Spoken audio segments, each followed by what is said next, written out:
Vice President Jackson, we are streaming. Okay. Let me get my... All right, welcome to the Board of Education Audit Committee meeting. I would like to call this meeting to order. Dr. Albright, may I have a roll call, please? Ronaldo Tomorito. Here. Heather Benavides. Here. Josefina Dominguez. Here. Sarah Shankar McCoy. Here. Savannah Visaraga. Dr. Gabriella Blakey. Here. Renette Apodaca. Here. And Courtney Jackson. Here. Our first item on the agenda is to consider adoption of the June 24, 2025 Audit Committee meeting agenda. May I have a motion, please? I move that we consider adoption of the June 24th, 2025 Audit Committee meeting agenda. This is Board Member Benavides. This is Board Member Dominguez. Okay, so I have a motion from Board Member Benavides and a second from Board Member Dominguez. May I have a roll call vote, please? Ronaldo Tomorito. Yes. Heather Benavides. Yes. Josefina Dominguez. Yes. Sarah Shankar McCoy. I abstain as I wasn't here last time. Dr. Gabriella Blakey. Yes. Renette Apodaca. Yes. Courtney Jackson. Yes. Okay, thank you. Our next item is to consider approval of the minutes from the Audit Committee meeting on April 22nd, 2025. May I have a motion, please? Move to approve the minutes from the Audit Committee meeting on April 22nd, 2025. This is Board Member Dominguez. And May I'll I have a second second? Board Member Benavides. Thank you. I have a motion from Board Member Dominguez and a second from Board Member Benavides. May I have a roll call, please? Ronaldo Tomorito. Yes. Heather Benavides. Yes. Josefina Dominguez. Yes. Sarah Shankar McCoy.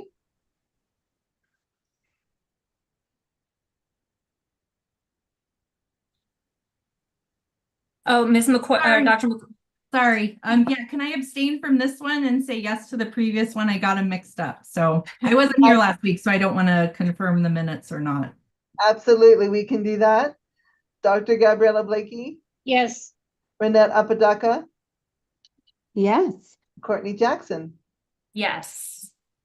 Okay, thank you. So our next item is a discussion item. It is for the External Audit Entrance Conference of Albuquerque Public Schools and of the William W. and Josephine Dorn Community Charter School for fiscal year ending June 30th, 2025.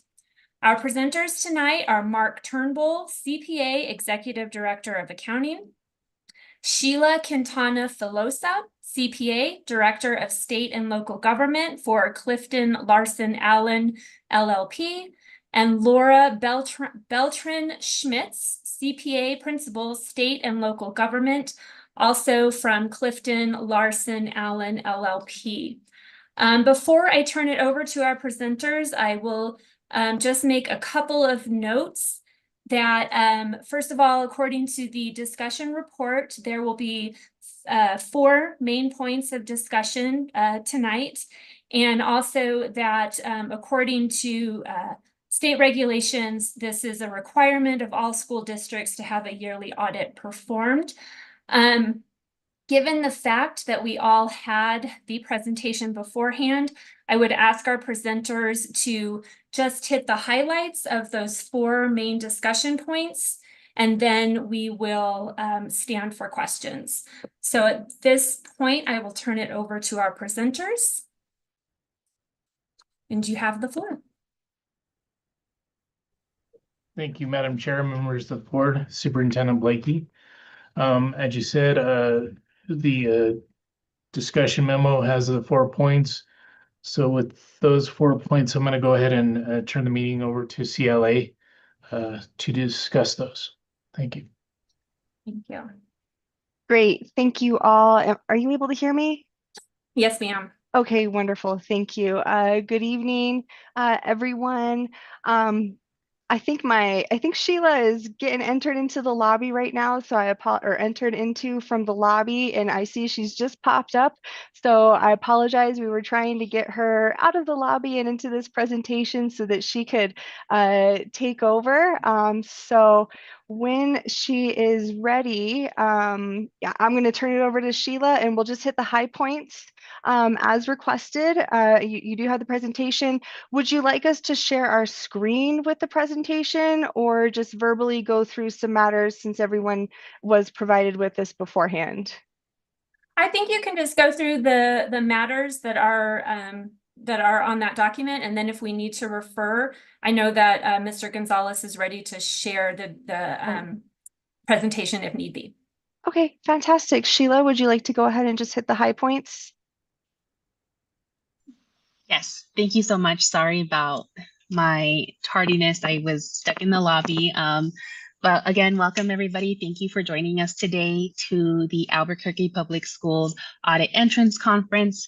In this entrance, we are also including William Josephine Dorn Community Charter School.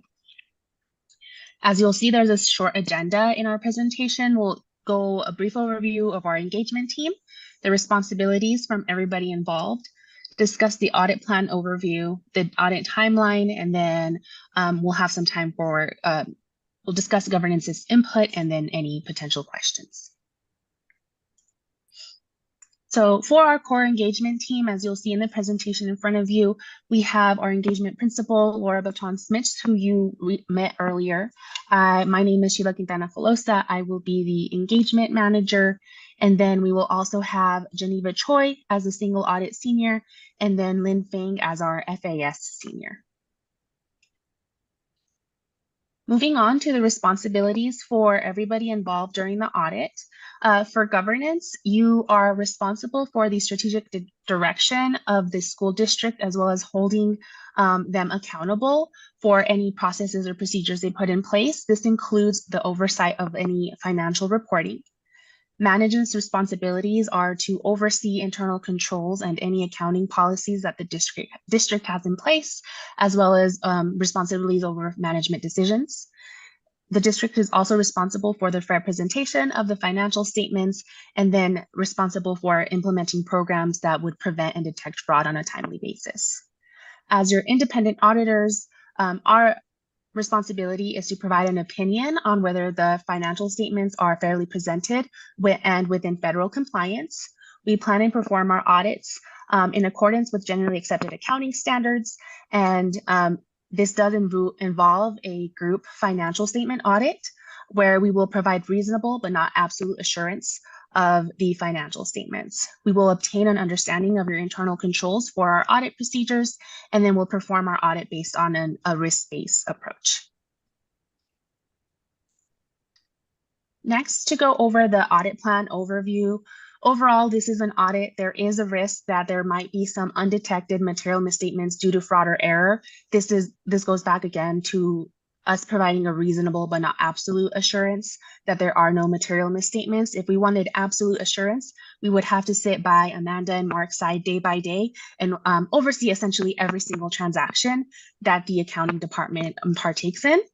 As a result, we do provide those audit risk procedures. There are some significant fraud risks that are part of our audit. This isn't necessarily something that the district is doing incorrectly. No matter the size of the audit that we would do, there would always just be that inherent risk related to revenue recognition, the potential management override of controls. And this year there is a new GASB standard related to compensated absences. And due to the implementation year, there is just higher risk that it could be implemented incorrectly. We have talked about this with the district, and they are aware of this required implementation. And then overall, there are some control risks that are overseen during our audit. That there could be controls that are not correctly working that would then prevent the district from preventing or detecting any material misstatements. There is detection risk, since our audit process is based on analytics, sampling procedures. There is a risk that there are items that could be missed during the audit. And then depending on the inherent nature of some accounts, there are higher risks related to areas such as cash, the restrictions on fund balance or net position, and any potential estimates. Moving forward to the audit timeline, today is the planning meeting. This starts the process of the audit. We have been doing some initial onboarding procedures, getting the district set up with our audit portal and sending out requests. Moving forward, there will be continuous audit planning throughout this time frame. As items come up, we might change some of the direction that we're heading in. But for now, between June and July, we will perform our preliminary procedures where we'll conduct risk interviews, get an understanding of the internal controls in place at the district, and then do some preliminary samples. Then in between June and July, we'll then complete our interim procedures where we'll actually be looking through the sample support for samples selected, maybe do some preliminary determination on potential single audit programs that we'll be testing. And then in September and October, that's when field work starts. That's when we get really dig down into the numbers on your balance sheet, on your revenue and expenses. After year-end closes, we'll receive a trial balance where we'll start looking through those balances, confirming cash, things of that sort, and then working through the district as they draft their financial statements. Then between October and November, we'll work with the review of the reporting. The district does draft their own financial statements. We still are required to review those to ensure that we agree with our test work. A approved CLA draft essentially will then be provided to the district by November 1st, and with the goal to submit to the Office of the State Auditor by November 15th, if not sooner. And then during this audit timeline, if there are any items that are falling behind or potential findings that come up to our attention, we will be having audit meetings on a monthly basis where we will then communicate any items that are falling behind or any potential findings that have been brought to our attention. And then this last slide really is just to reinforce that while we work with management to work through the audit and complete our reporting, we do work with for governance. And if there are any areas where you would like for us to focus on, any concerns that you would like to bring to our attention, or fraud that you become aware of, we welcome those conversations and would be more than happy to have those brought up to us during our audit committee meetings or separate meetings if necessary. And at this point, I can stand for any questions. Okay, thank you, Ms. Quintana Filoso. Appreciate your overview of this. I will open it up for questions with just, again, the reminder that our role here is to act as the governance side of things, and that the management is left to the capable hands of, Josefina, I see a bunch of thumbs. I'm looking for my hand up. Raise hand. I got distracted with all those thumbs. Did you have more than one? Sorry. So anyway, that we sit in a governance position and not in a management position. And so with that, Board Member Dominguez, with all of your thumbs flying, do you have a question? I was merely agreeing with that, our governance role. So I submitted several questions, and I'd like to know, and I was told that that these questions need to be directed directly to you. So Ms. Quintana Filosa, how do I get these questions to you? I don't know if you have access to our agenda, but they are listed in the Q&As, I think. Burnett was able to forward some of those questions over to us. I don't know if you would like to discuss them in order, or if you would like to emphasize a specific question to start. Oh, I don't want to eat up our time with those questions, but I would like a follow-up, I guess. Okay, I think overall, it seems like there was questions regarding how, as auditors, we track findings that have continue to occur from the past and seeing those trends with potential dashboards or reports that we could provide. Overall, we perform our audits in accordance with generally accepted accounting procedures. And then we also have to follow the audit rule.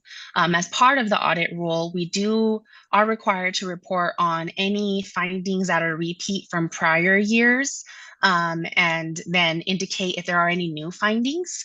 Typically, if it's a repeat finding, it'll say repeat, and then it'll include numerations to tell you what year it's repeat from.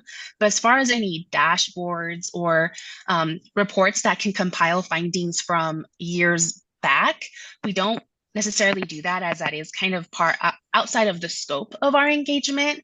Now, we do have a digital team that is amazing. They do a lot of different things, where we could provide some sort of dashboards with that team. But I think in the form of dashboards and keeping things transparent, it might be more useful to receive real-time data that you can understand what is a P card analysis, that maybe what do the P cards usage look like at the district? And there are other reports that might be useful to help you understand where the money stands at on a real-time basis, rather than looking at dashboards for findings. But if that's something you would like to explore, we can definitely set up a meeting to discuss what that would look like. That would be fine. I look forward to that conversation. Board Member Dominguez, anything else? Nope. Okay. Are there any? I'm not seeing any other thumbs flying. Okay. Well, it looks as though there are no further questions. So I would just thank you so much for that presentation. Thank you for summarizing the presentation so well. And we look forward to having our monthly check-ins so that we understand how the district is doing, and we appreciate your help, Clifton, Larson, Allen. So with there being no further questions, I will go ahead and state that our next audit committee meeting is on Tuesday, July 22nd, 2025 at 5 p.m. virtually. You can watch on the APS Board of Education YouTube channel. And with that, our meeting is adjourned. Thank you all. Thank you.